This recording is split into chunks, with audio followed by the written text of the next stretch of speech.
The stagecoach horses screamed. Lucy Wainwright felt the violent lurch before she heard the driver's desperate curse above her, and then the whole world tilted sideways as the vehicle ground to a halt in a cloud of red Arizona dust.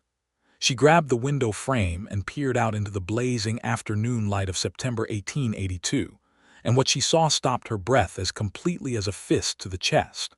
A man on a coal-black horse stood planted dead center in the stage road, and he was not moving. He was not asking. His broad shoulders were squared against the sky like a man who had decided something, and had no intention of revisiting that decision. The silver deputy's badge on his chest caught the sun and threw a needle of light directly into Lucy's eyes, and she flinched as though it had actually struck her. "Deputy Garrison," the driver shouted from the box above. "You are blocking a United States mail route, sir. I will have you reported." The man on the black horse did not even look up at the driver. His dark eyes found the window where Lucy was watching, and they locked onto her with an intensity that felt almost violent in its certainty. "That woman," Cornelius Garrison said, his voice carrying across the desert silence like a gunshot in a church, "is not leaving this county." For 3 full seconds nobody moved. The horses stamped and blew. A hawk circled somewhere overhead in the white-hot sky. Lucy felt her heart hammering against her ribs with a force that she was certain the other 2 passengers in the coach could hear, an elderly minister named Forsyth and a traveling salesman who had talked too much about patent medicines for the past 40 miles. Both men were now pressed as far back in their seats as possible, watching the deputy with wide, frightened eyes. Lucy Wainwright was not frightened. She was furious. She was also, underneath that fury, something she could not yet name, something that felt like the first note of a song you recognize but cannot place, a memory of warmth in a winter you thought you had survived. She shoved the coach door open herself and stepped down into the dust before either passenger could stop her, before the driver could protest, before anything reasonable or sensible could intervene. She squared her own shoulders and walked the 20 paces to where Cornelius Garrison sat on his horse, with the composure of a man who had expected exactly this, and had already decided how it would end. "Deputy Garrison," she said, and was proud of how steady her voice came out, "I am a free citizen of these United States, and I have a ticket to Tucson in my hand, and you have no legal authority to detain me." He looked down at her from the horse with those dark, unreadable eyes, and something moved behind them that she could not categorize. It was not cruelty. It was not madness. It was something that looked disturbingly like desperation. "Step down, Miss Wainwright," he said quietly. "Please." That single word, that please, almost undid her entirely. But 3 weeks earlier, Lucy Wainwright had ridden into Redrock County with a heart already broken and a secret heavy enough to buckle her knees, and she had sworn to herself that she was done letting the landscape of other people's needs define the borders of her own life. She had sworn it on her mother's Bible, which she still carried in the bottom of her carpetbag, cracked leather and worn gold lettering and all. She had not come to Redrock County, Arizona Territory, in the autumn of 1882 looking for any of this. She had come because she was desperate. The drought that had taken her father's farm in eastern Kansas had been slow and merciless, the kind that doesn't arrive with any dramatic announcement, but simply grinds on season after season, until one morning you wake up, and the topsoil blows away before your eyes like something that was never really there at all. By the spring of that year, the Wainwright farm was a legal fiction. The bank held the note and was not interested in sentiment. Her father, a man of considerable dignity and limited practical flexibility, had died of a heart attack in April while reading the foreclosure notice for the 3rd time, as though rereading it might change the numbers. Lucy was 25 years old. She had a teacher's certificate, a working knowledge of mathematics, and approximately $32 to her name. The advertisement had appeared in the Topeka newspaper in early July. Redrock County, Arizona Territory, was seeking a schoolteacher for the mining town of Garrison Springs, named after the family who had founded it 3 decades prior. Salary of $35 per month, room and board provided, contract of 1 year. She had applied the same afternoon, and the letter of acceptance had arrived within 2 weeks.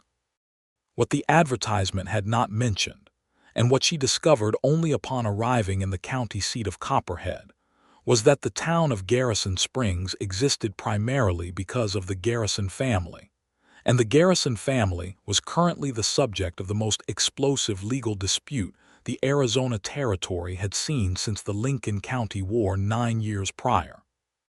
The patriarch, Judge Harland Garrison, had built Garrison Springs on land grants and mining claims, and the particular kind of ambition that does not pause to ask whether something is right before asking whether it is profitable. He was 71 years old, recently widowed, and currently accused by the Navajo community of systematically falsifying land surveys to displace families from mineral-rich ground that had belonged to them by treaty. The case had made it all the way to the territorial governor's desk, and there were federal investigators involved, and the whole county was drawn tight as a bowstring with the tension of it. His son, Deputy Cornelius Garrison, was 28 years old. He wore his father's name, and his father's badge with equal measures of loyalty and quiet, private anguish.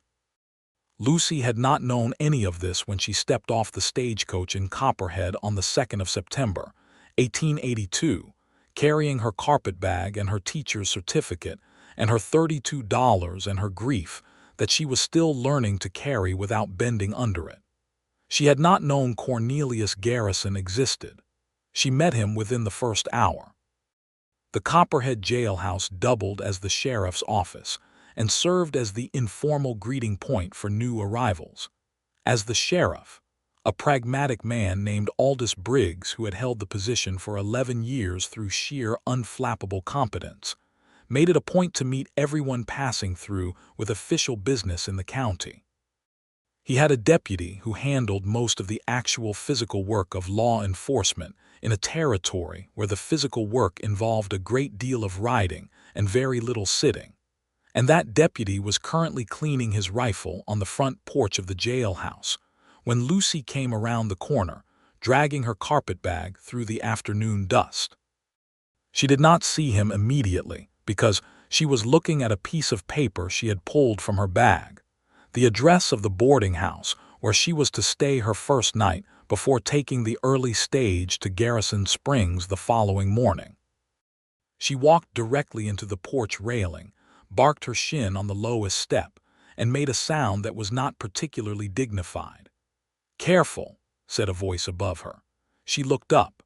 Cornelius Garrison was sitting on the porch steps with his rifle across his knees, and he was looking at her with an expression that was politely neutral in the way that faces are neutral when their owners are working very hard at it.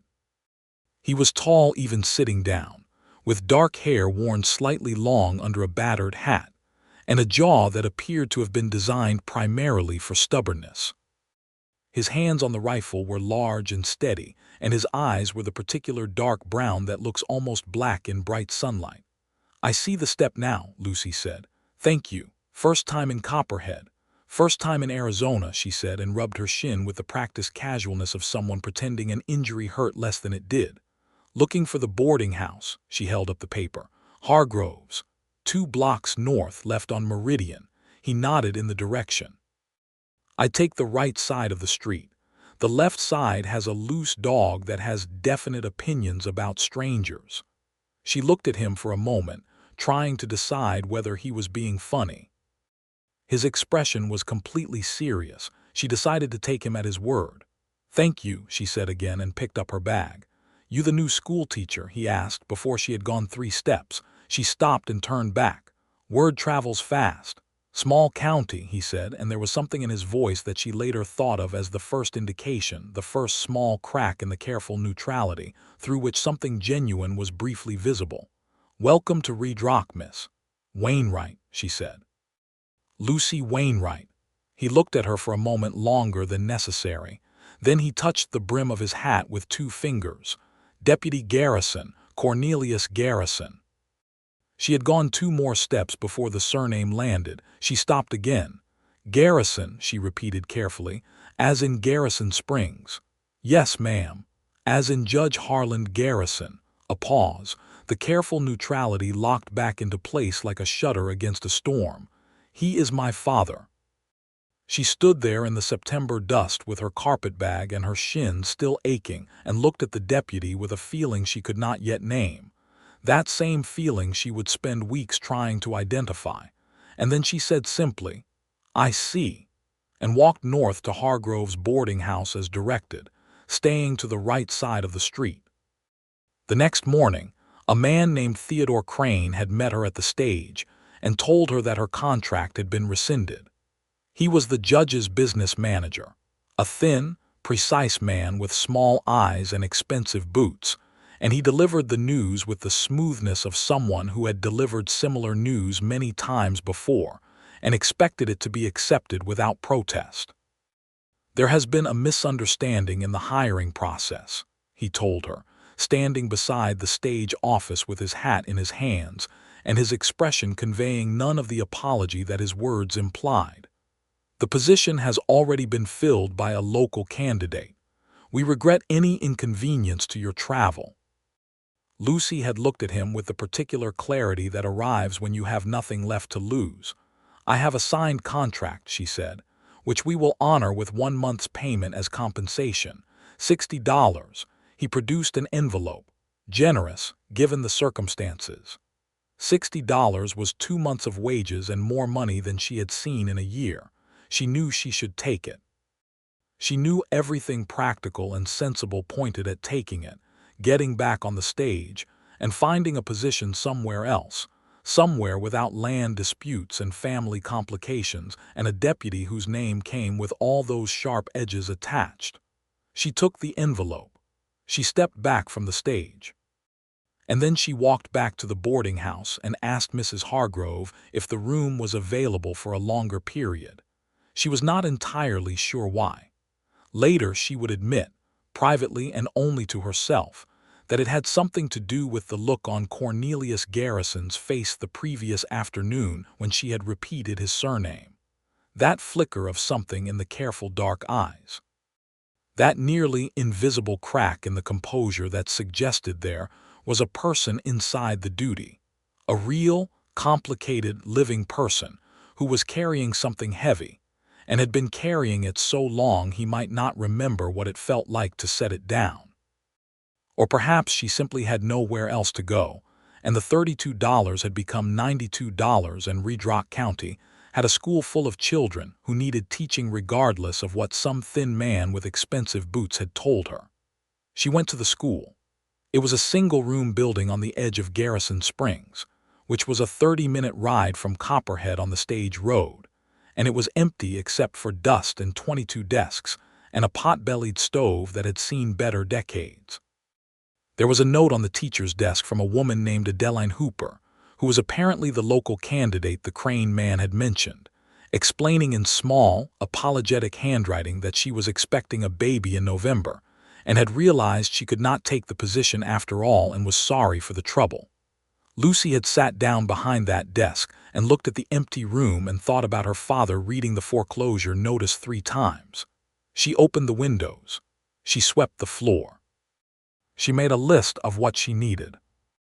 When she rode back to Copperhead on the afternoon stage and went to the school board office to present herself as the legitimate contracted teacher, Cornelius Garrison was coming out of the general store across the street and saw her, and something in his expression shifted so briefly and so completely that she stored the memory of it like something valuable. The school board, after 2 days of deliberation that appeared to involve significant pressure from Theodore Crane and significant counterpressure from Sheriff Aldous Briggs, who had a daughter of school age and strong opinions about children's education, upheld her contract. She began teaching on September the 8th. The school had children ranging from 6 to 14 years of age, 20 in total when they all appeared, which was not always, since harvest and mining family schedules were irregular. She had a boy named Charlie Redhorse whose father worked the copper mines and whose mother was Navajo, and who was the brightest student she had ever encountered, An absolute hunger for knowledge wrapped in a 10-year-old frame with dark eyes that watched everything with terrifying perception. She had twin girls named Bessie and Clara Hutchins who were 11 and could do no wrong in each other's eyes. She had a boy named Henry who was 14 and had already decided that education was largely theoretical but who could solve complex problems in his head faster than Lucy could work them on the board. She loved them almost immediately. That was the trap, and she knew it. Loving the children meant staying, and staying meant entanglement with a situation whose full dimensions she still did not understand. She understood more by the end of the first week. The dispute over the Navajo land was not merely a legal abstraction. It was present in the faces of people she passed on the street, in the careful distances maintained between certain families, in the way Charlie Redhorse arrived at school some mornings with a particular tight look around his eyes that had nothing to do with arithmetic. His mother, a quiet, dignified woman named Skybird, had been to the school twice to observe, and Lucy had made a point of treating her with the direct, respectful courtesy she extended to every parent, which appeared to surprise Skybird, and then, on the second visit, to move her. The land in question was the Three Mesas ground, 3 miles southwest of Garrison Springs, where copper deposits had been identified 18 months prior by a survey team working for the Garrison Mining Company. The Navajo families who had lived and grazed livestock on that ground for generations were now in the process of being legally displaced through survey records that multiple federal investigators suspected had been deliberately falsified. Judge Harland Garrison had power, money, and a 50-year investment in this territory. He had built Garrison Springs and the road to it, and the mine that fed the families in it, and his view of right and wrong had calcified around those facts long ago. His son lived inside that calcification like a man inside a house that no longer fit him, bumping against the walls in the dark. Lucy learned this gradually, and she learned it because Cornelius Garrison began finding reasons to be present at the school. He arrived the second week on a Tuesday claiming he needed to speak to her about a safety concern. Apparently, a mountain lion had been spotted in the area, which was a legitimate concern, and she could not prove it was not the only reason for his visit.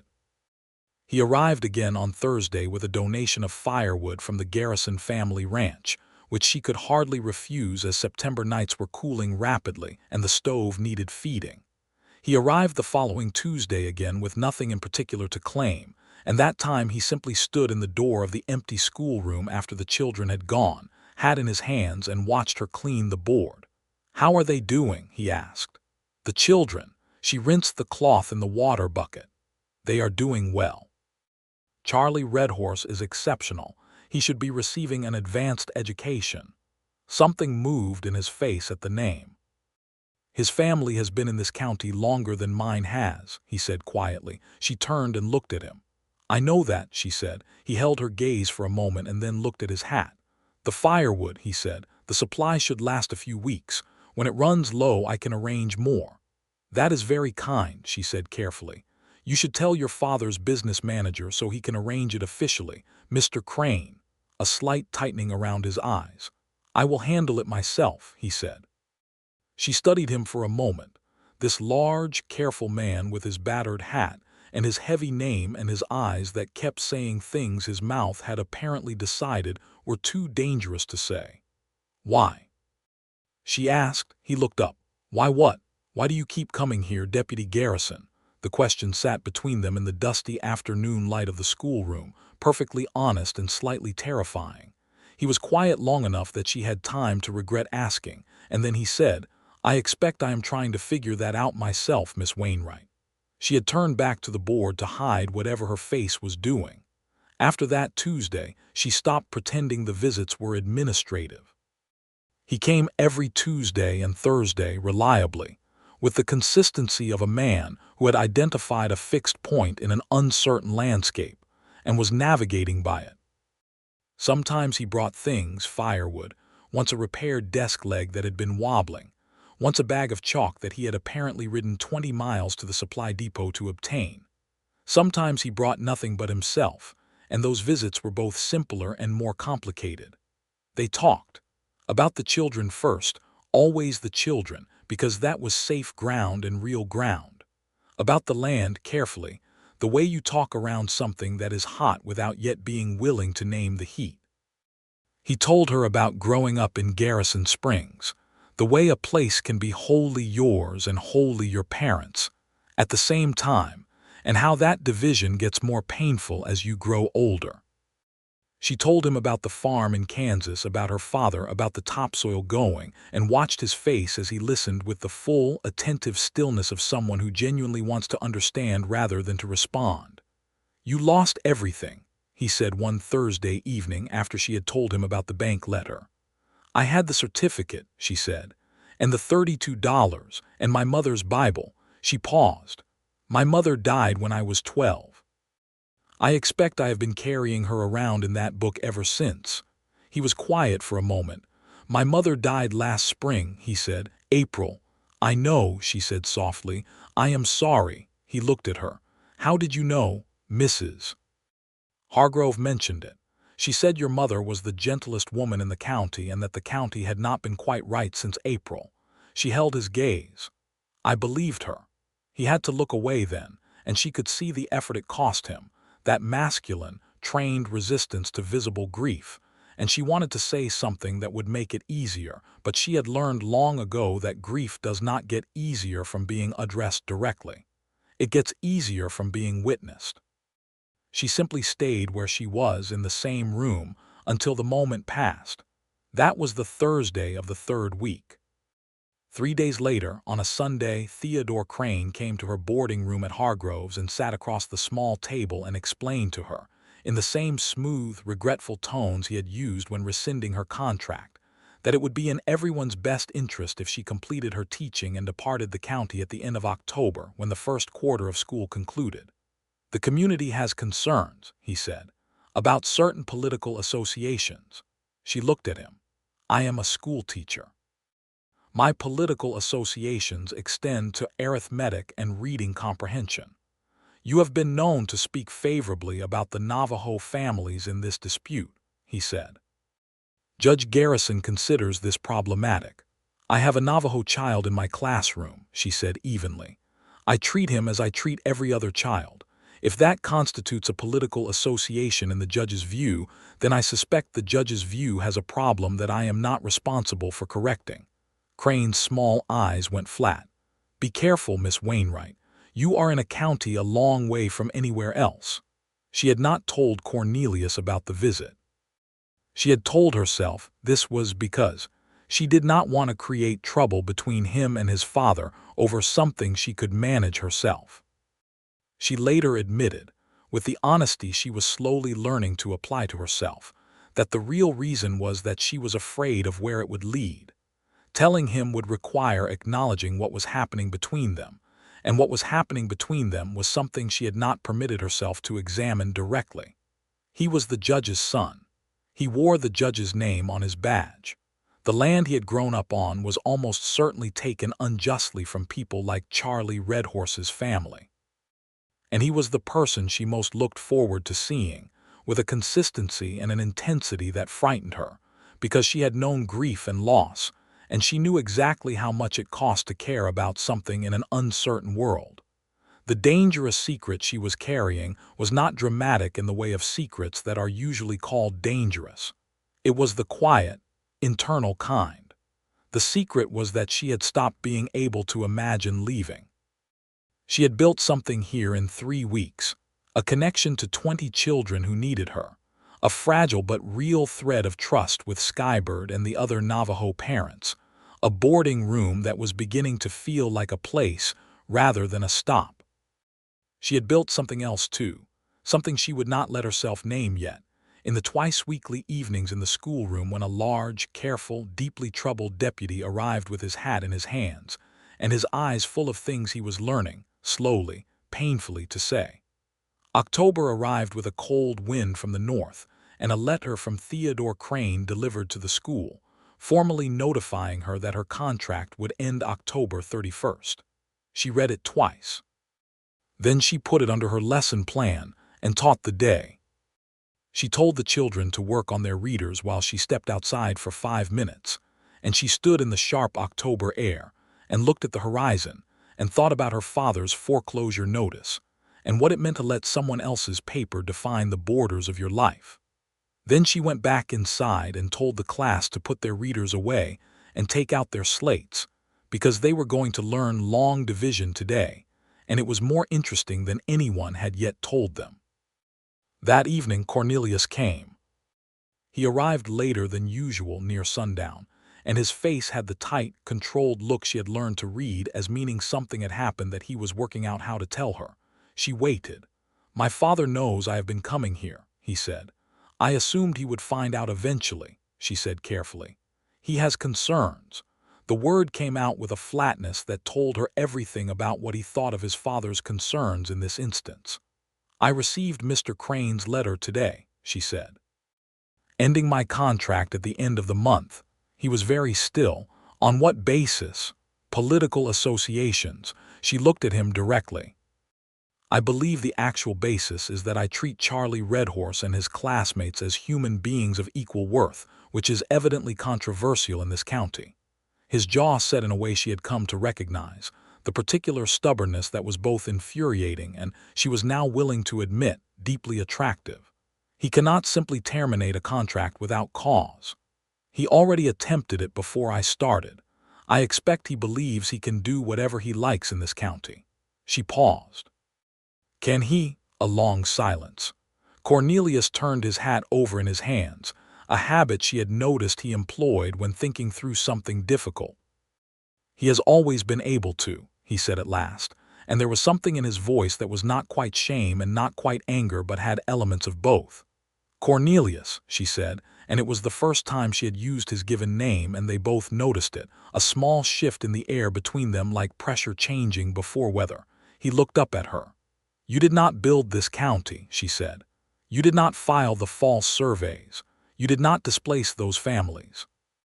Those things were done before you were old enough to prevent them. I benefit from them," he said, "every day.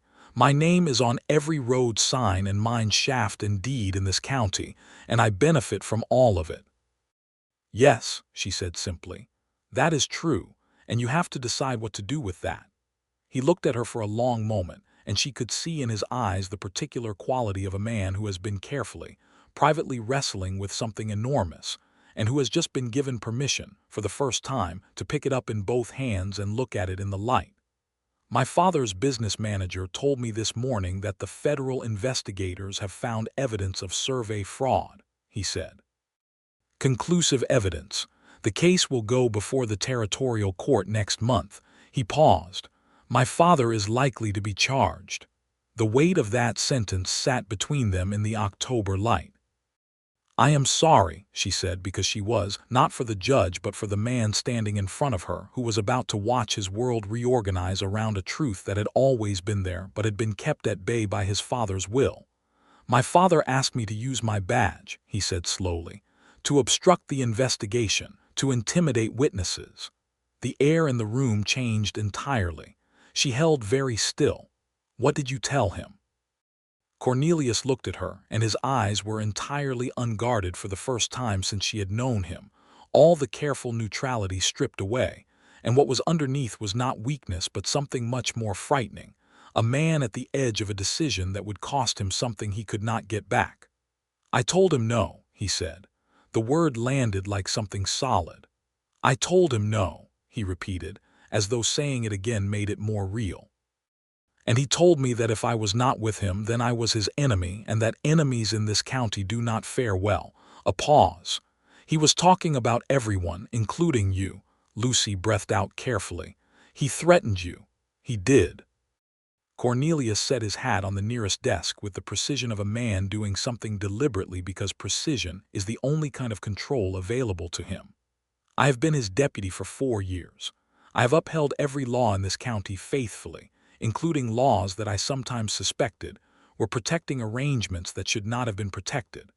I told myself the law was the law and my personal opinions were irrelevant. His voice was low and careful. I was wrong to tell myself that. She crossed the room and stood before him, closer than she had stood before, close enough to see the lines of tiredness around his eyes, the way the weight of the past weeks was visible on him like something physical. "What are you going to do?" she asked quietly. "I am going to testify," he said, "before the territorial court. Everything I know about the surveys, the displacement, the arrangements my father made with county officials." He held her gaze. "It will end my career in this county. Likely in this territory, my father will see to that." "It is the right thing," she said. "I know." A pause, and then something that was almost a smile but was too complicated to be simply that. "You make it easier," he said, "to know that I know." She should not have moved any closer. Every sensible, practical part of her mind told her that standing at the edge of a man's life-altering crisis was not the moment to add romantic complication to an already overcrowded situation. She had $32 original and a teacher's certificate, and a contract being canceled, and no plan beyond October 31st. He had a father preparing to face federal charges and a career about to be dismantled, and a county full of people whose loyalties were about to be tested in unpleasant ways. She moved closer anyway. She reached up and put her hand against his jaw, which was rough with several days of beard, and felt him go very still under her touch, that extraordinary stillness of a large, guarded person making themselves completely available. "Lucy," he said. Just her name, just that. "I know," she said.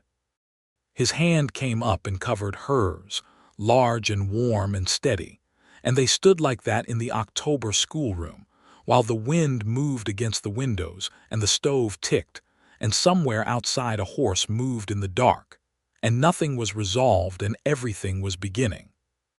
Theodore Crane came to the school the next morning with two men Lucy did not recognize, large men with the particular blankness of hired muscle, and told her that the county school board had voted in an emergency session the previous evening to terminate her contract effective immediately, and that she was no longer permitted on school property.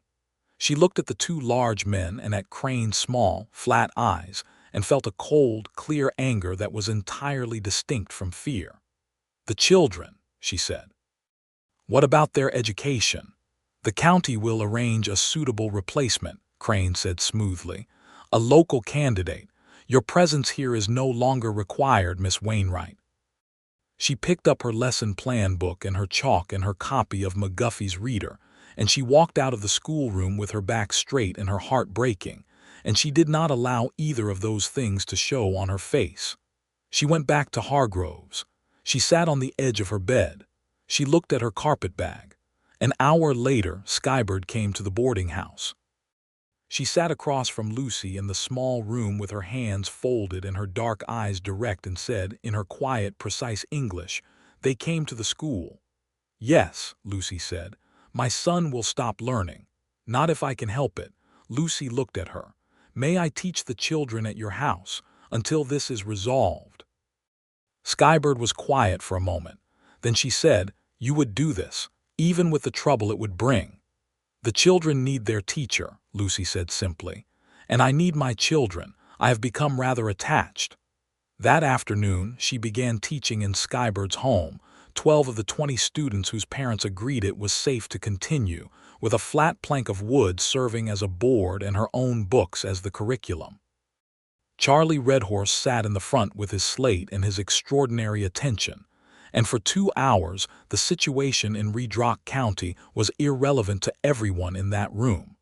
Cornelius found out that evening. He rode to Hargrove's with the tight-faced look she now recognized as controlled fury operating at significant velocity, and told her that his father had personally directed Crane to remove her and that 2 of the men on the school board were Garrison Mining Company employees. "It is retaliation," he said, "for my refusal yesterday." "He is using me to pressure you," she said. "Yes." The word came out rough. "I am sorry. You should not be in the middle of this." "I was in the middle of this from the moment I took a contract with a county that had your family's name on it," she said. "I am not sorry I came. I want you to know that." He looked at her across the small boarding room in the lamplight, with an expression that she later thought of as the moment she stopped having any reasonable doubt about what was happening between them, the moment the pretense of simply being two people in a complicated situation gave way entirely to the truth of what they were to each other. "I filed my sworn statement today," he said, "with the federal investigators. My testimony against my father's land survey fraud." A pause. "He will know by tomorrow morning," she breathed out slowly. "Are you safe?" "He is my father," he said. "Not a criminal. Well, he is a criminal apparently, but he is my father. He will not physically harm me." "And the men he employs?" A beat of silence. "I am aware of that risk," he said carefully. "Cornelius." She stood up and went to him, and this time she did not pretend the impulse was anything other than what it was. She took his hand, both of his hands in hers, and held them, and felt the slight tremor under his stillness that told her more than anything he had said. "You did the right thing, whatever comes from it." He looked down at their joined hands and then up at her face, and the thing she had been watching build in his eyes for 3 weeks finally reached the surface and stayed there, unhidden. "I need you to stay in this county," he said. "I recognize that I have no right to ask that. You have no contract, no position, and there is a judge who would very much like you to leave. I know all of that." His hands tightened around hers. "But I need you to know that whatever you decide, I will regret it for a long time if you go." She looked up at him and felt the truth of her own situation with perfect clarity. The rootlessness, the grief, the 32 original dollars and the carpetbag and the broken farm and the father she was still mourning. And underneath all of it, underneath everything, the particular, terrifying warmth of a thing that had taken root in 3 weeks in this difficult, complicated county, and was now growing with total indifference to whether it was convenient. "I am not going anywhere," she said.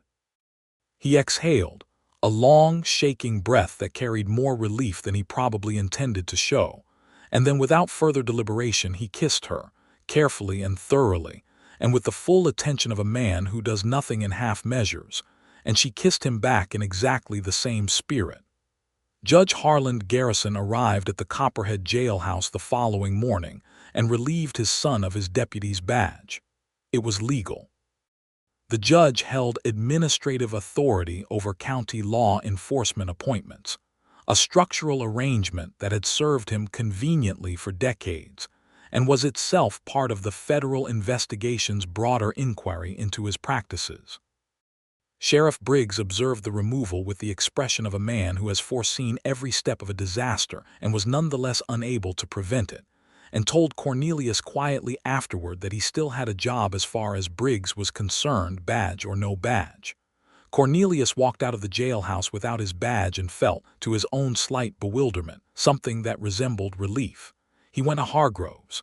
"He removed your badge," Lucy said. "He did. Are you all right?" He considered the question honestly. "I am better than I expected to be," he said. She looked at him for a moment and then said, practically, "Then sit down and help me prepare tomorrow's lessons. If Charlie Redhorse is going to get a proper education, we need to advance his mathematics considerably faster than the standard curriculum allows." He sat down. He helped with the lessons.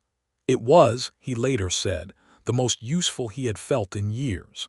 3 days later, Judge Harland Garrison did something that surprised everyone who knew him and probably surprised himself. He sent Theodore Crane to his son with a message, not an apology precisely. The judge was not architecturally capable of apology, but an acknowledgement, which in that family amounted to the same thing, that the boy had made his choice, and the judge would not spend further resources opposing it. The implicit subtext, readable only to someone who knew the Garrison family well, was that the judge was also calculating legal odds and finding that a son who had already testified was a liability as an enemy and possibly useful as a contained asset. It was not a tender reconciliation. It was a tactical withdrawal that both men agreed to treat as something warmer than it was, because they were father and son, and the alternative was a complete break, and neither of them was willing to go that far. The federal case moved forward. The territorial court convened in November, and Cornelius's testimony was among the evidence presented, along with survey maps provided by two federal geologists who had examined the original Garrison Mining Company surveys against the actual ground and found discrepancies that were, in the court's eventual finding, extensive and systematic. Judge Harland Garrison was removed from the bench, fined, and required to deed the 3 mesas ground back to the Navajo families from whom it had been taken.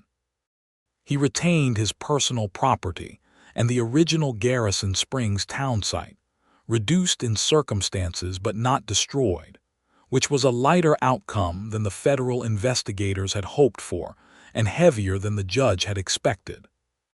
Charlie Redhorse went home the day the 3 mesas decision was announced and told his mother, and Lucy, watching from the schoolroom door, saw Skybird receive the news with a stillness that was not absence of feeling but its exact opposite, a feeling too large for normal expression, filling every part of her. She went home that evening and told Cornelius, who was sitting on the porch of the boarding house in the November cold with a cup of coffee and the look of a man who had been waiting to hear. "It is done," she said. He sat quietly for a moment. Then he said, "My grandfather drove those surveys. He drove them and lied about them for copper." A pause. "It has taken 40 years to undo that lie." "It is undone now," she said. He looked at her. "Because of you." "Because of the law," she said. "And the federal investigators, and your testimony. I would not have given it without you." She sat down beside him on the porch in the November cold and leaned against his shoulder, and he put his arm around her. And they sat there in the cold and watched the stars come out over Redrock County. And it was one of those evenings that does not announce itself as significant but is, when you look back, the exact point at which one kind of life ends and another begins. Sheriff Briggs reinstated Cornelius as deputy the following week, with the support of the reconstituted county commission, which was now considerably less Garrison family-shaped than it had been. Cornelius accepted the badge and wore it with something that had not been visible before, a kind of ease, the ease of a man who had chosen his position rather than inherited it.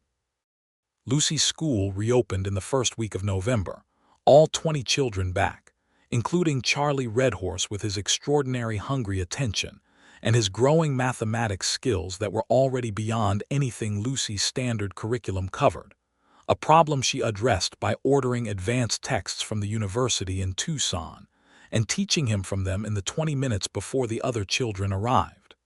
November deepened. The Arizona autumn was not the dramatic color change of Kansas, but had its own beauty, a particular quality of light in the afternoons and a smell of wood smoke and dry cold that Lucy found herself absorbing with something like gratitude. She had been here 3 months. It had been the most complicated, painful, and alive 3 months of her adult life.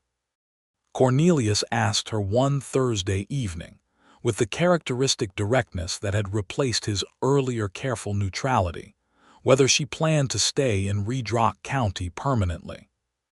They were in the schoolroom after hours, which had become their particular space, the place where they had first been honest with each other and which retained a certain quality of honesty by association. He was sitting on the edge of her desk, which was slightly inappropriate and which neither of them had commented on, and she was standing by the stove with a cup of tea. "I had not planned anything beyond getting through the school year when I came here," she said carefully. "Events have somewhat overtaken planning." "I would like you to stay," he said, "permanently, as my wife." She looked at him over the rim of her teacup. He looked back at her steadily, entirely without performance, a man making a direct and serious offer and prepared to receive whatever answer came.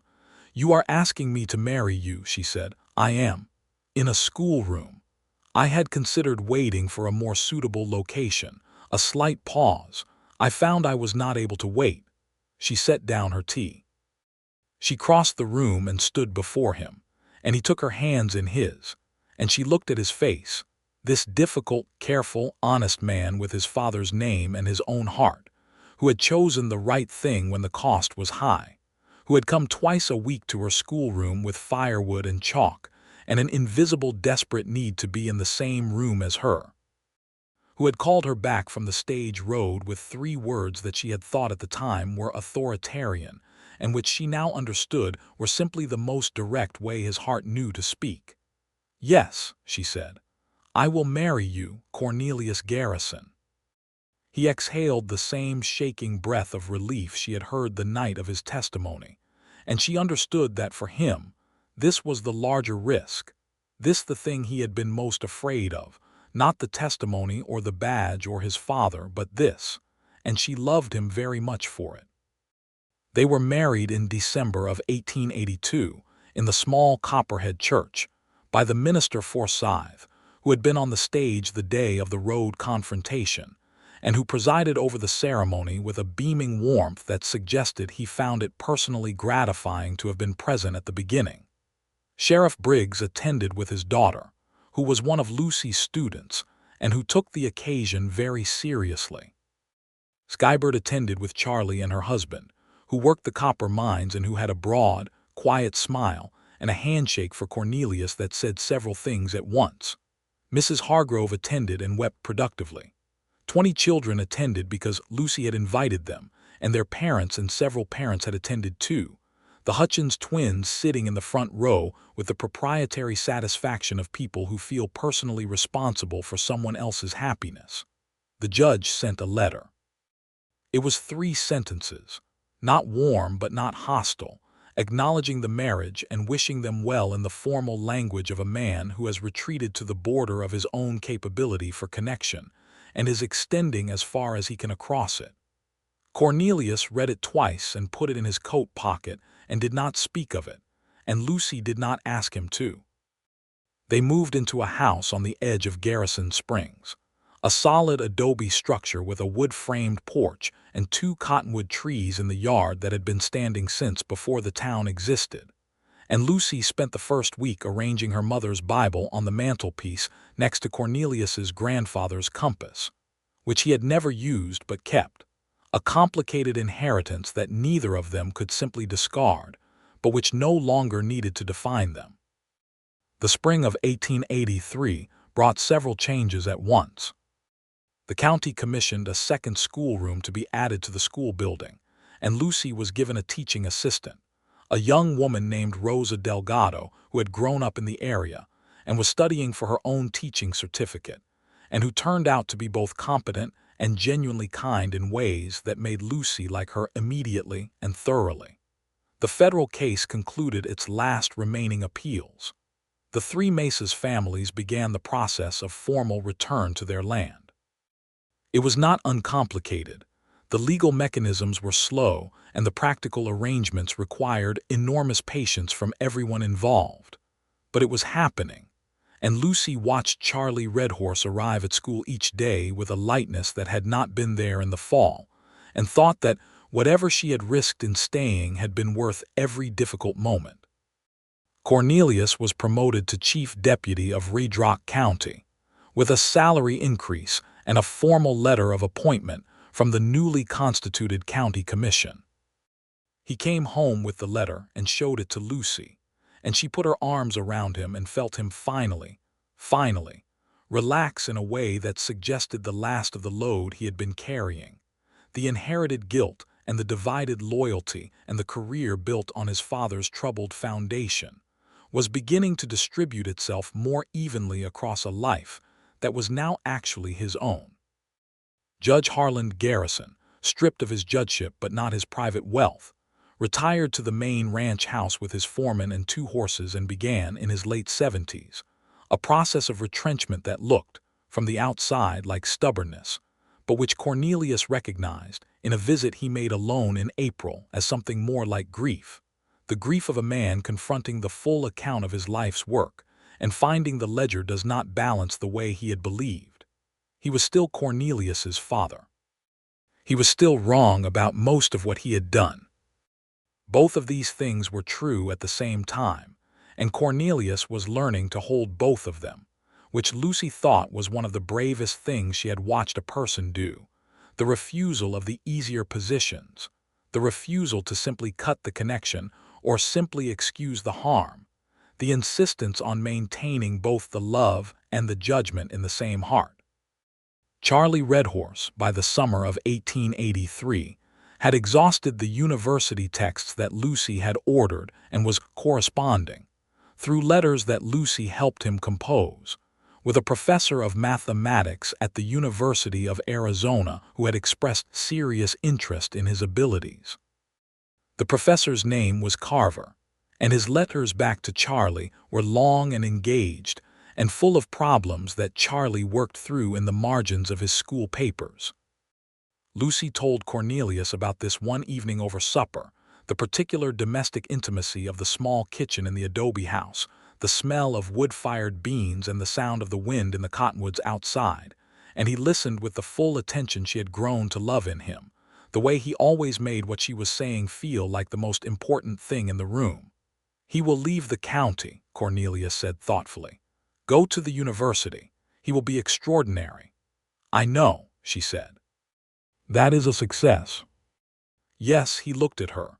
"Do you know what I think every time I see him?" "What?"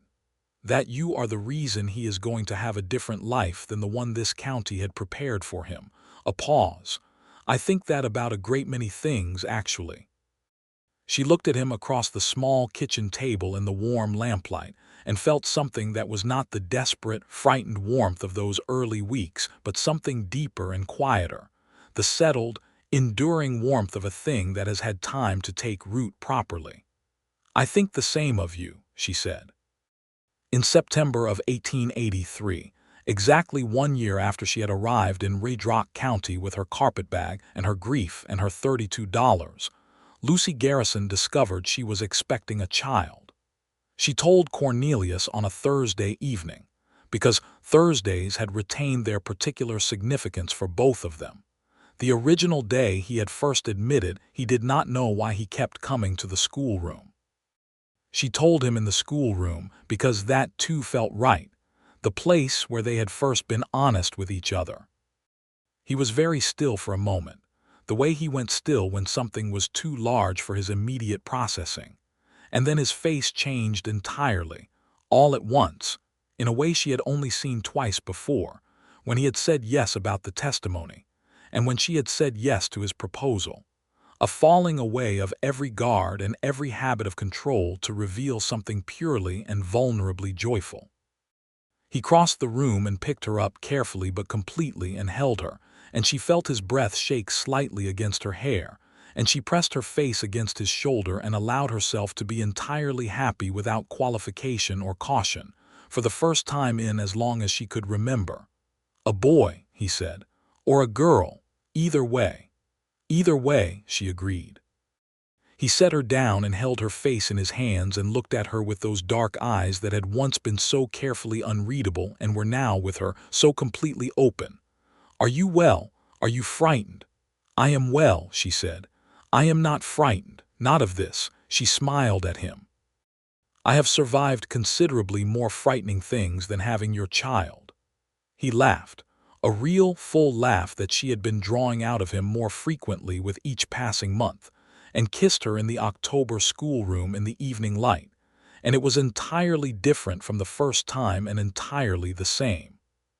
She continued teaching until December, when her condition made the logistics inconvenient, and Rosa handled the school for the winter months with the confidence of someone who had been trained well and was ready. Lucy remained involved in Charlie's advanced correspondence with Professor Carver, which had become something of a collaborative effort between all of them, Lucy and Cornelius and Skybird, and the professor, a small informal committee dedicated to the intellectual future of one extraordinary 10-year-old. The baby was born in March of 1884 in the adobe house in Garrison Springs, attended by the county doctor and Mrs. Hargrove and Skybird, who had become in the intervening year and a half a person Lucy thought of not quite as a friend in the easy sense, but as something rarer and more valuable, a person whose respect she had earned and whose respect she returned in full measure. It was a boy. Cornelius held him with the same careful, absolute stillness he brought to everything significant, standing by the window in the morning light with his son in his arms, looking down at the small face with an expression that Lucy, watching from the bed, thought she would carry in her memory as a fixed point forever. The way you carry some images across your whole life because they are simply too true to lose. They named him James for her father. The middle name was Henry, for no particular reason except that it suited him.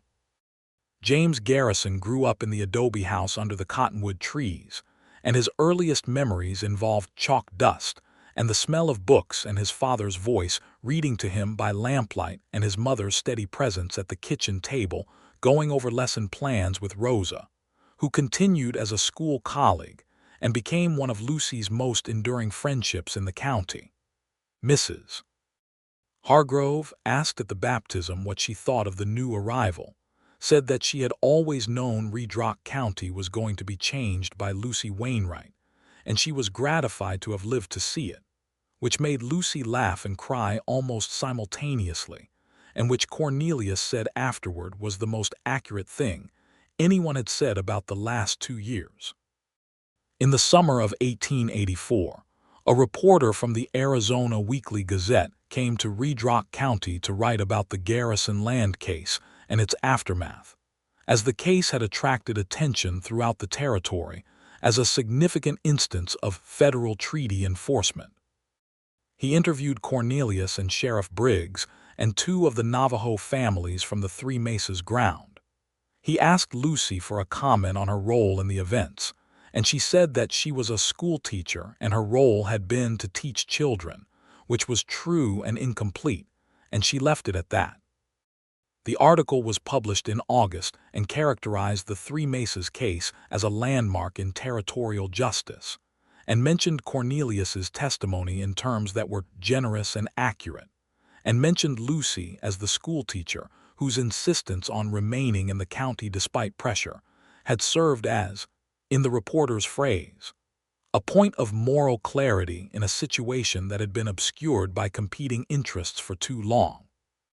Cornelius read this aloud at breakfast, and then looked at Lucy with a smile that she recognized as the particular one that meant he found her entirely extraordinary, and was trying not to say so too directly because she would deflect it. She was learning to receive it without deflecting. Charlie Redhorse departed for the University of Arizona in September of 1884, at 11 years old, in the company of a letter of admission that Professor Carver had personally secured through the university's exceptional student program.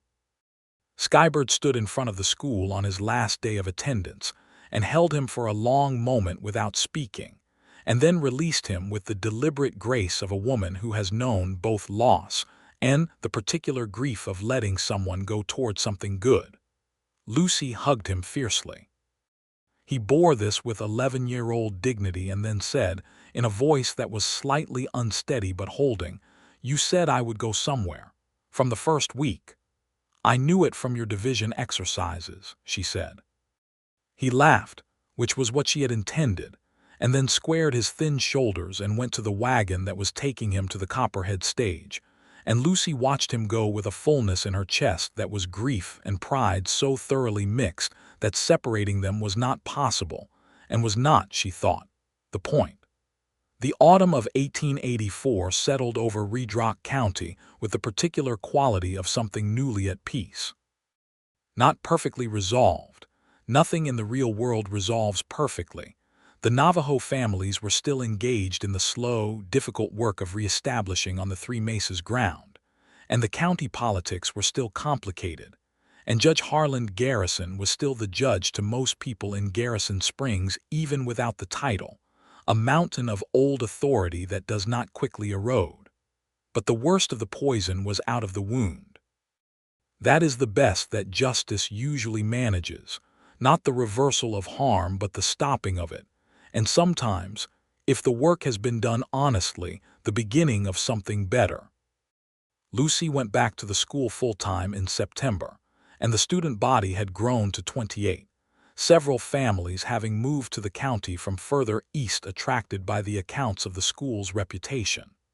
Rosa had proven herself an excellent teacher in her own right, and had taken on the younger grades while Lucy handled the older students, and the arrangement was working better than Lucy had imagined when she had made it. On a Tuesday evening in October 1884, Cornelius came to pick her up from the school and stood in the door of the schoolroom as he had stood so many times before and said, "I passed the stage road today." She looked up from sorting her papers. "I remembered," he said simply. She looked at him across the familiar room, this man who had stood in the middle of a stage road 2 years earlier and said 3 words that had changed the entire trajectory of both their lives. "That woman is not leaving this county," she said. He smiled. The full smile, the one she had worked so hard for in the early weeks and which now arrived with easy frequency. "You were furious." "I was," she agreed. "I was also, underneath the fury, something I could not name." What was it? She considered, as she had considered many times, the answer to this question, which she had now had 2 years to work out. "I think I recognized you," she said at last. "Before I knew who you were, I think some part of me looked at you on that road and recognized something." He crossed the room to her, unhurried, with the ease of a man who no longer has anything to prove or conceal. "I recognized you too," he said. "The day before, when you walked into my shin on the jailhouse steps." She laughed. "That was my shin." It was still a recognition. She took his hand and leaned against his shoulder, and they stood for a moment in the October schoolroom with the stove ticking and the wind pressing against the windows, the same room where they had first been fully honest with each other, the same room where he had asked her to stay. She was staying. She had been staying for 2 years, and she intended to stay for every year after that, not because she had nowhere else to go. That had stopped being true. She had somewhere to go now.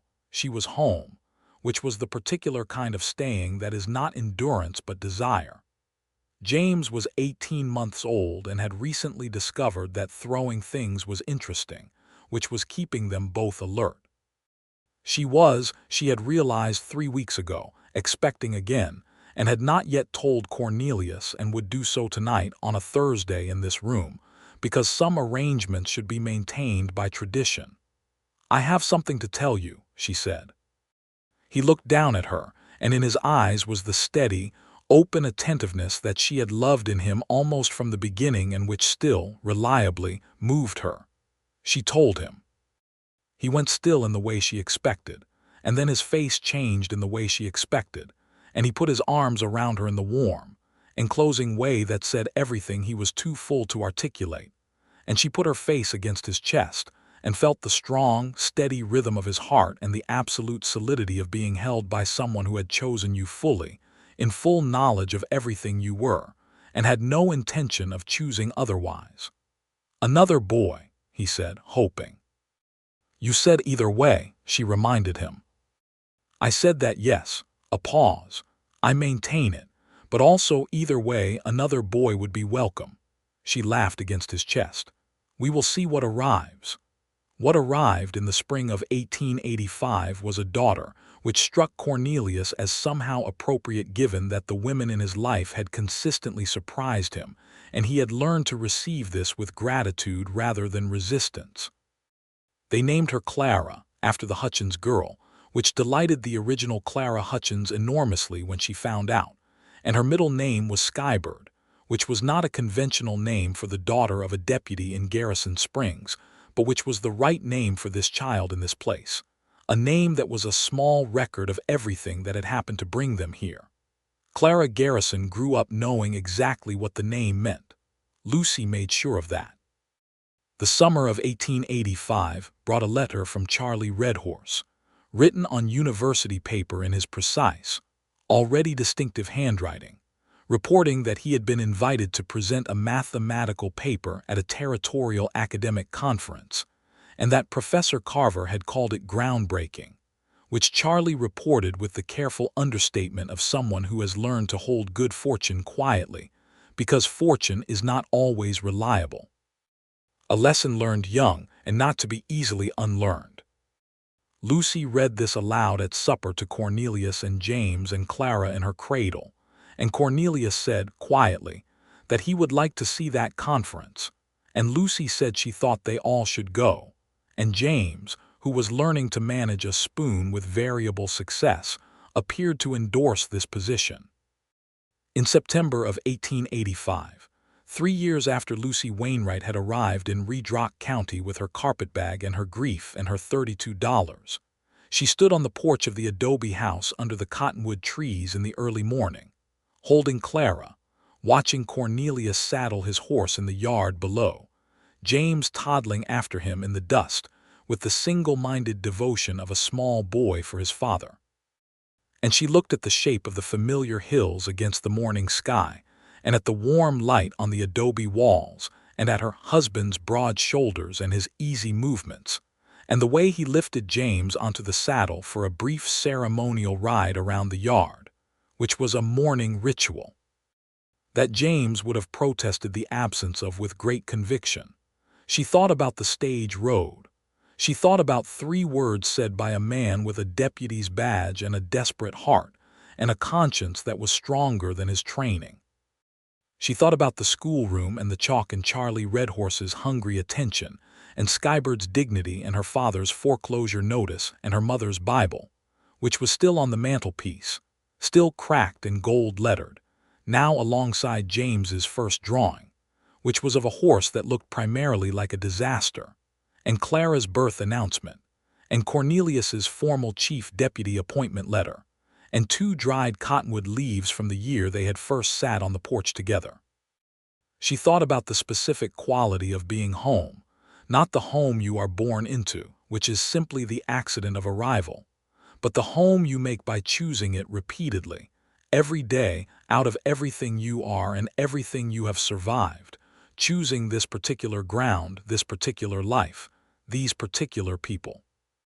She thought about the story she would tell Clara someday, when Clara was old enough to want to know where she came from, the story of the stage road and the deputy and the schoolteacher who had been running away from one life and found another one blocking the road in front of her, and how that blockade had been the best thing that had ever happened to either of them, and how the particular fierce certainty of a man who knows what he is losing is sometimes the beginning of everything worth having. Cornelius looked up from the yard and saw her watching and smiled, the full, unguarded smile that had taken weeks to earn, and that she received now every day as easily as light.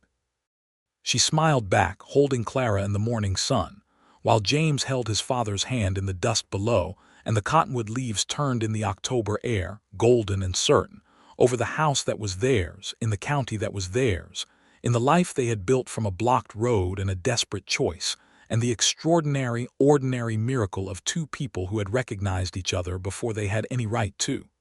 She was not leaving this county. She was never leaving this county. She was home.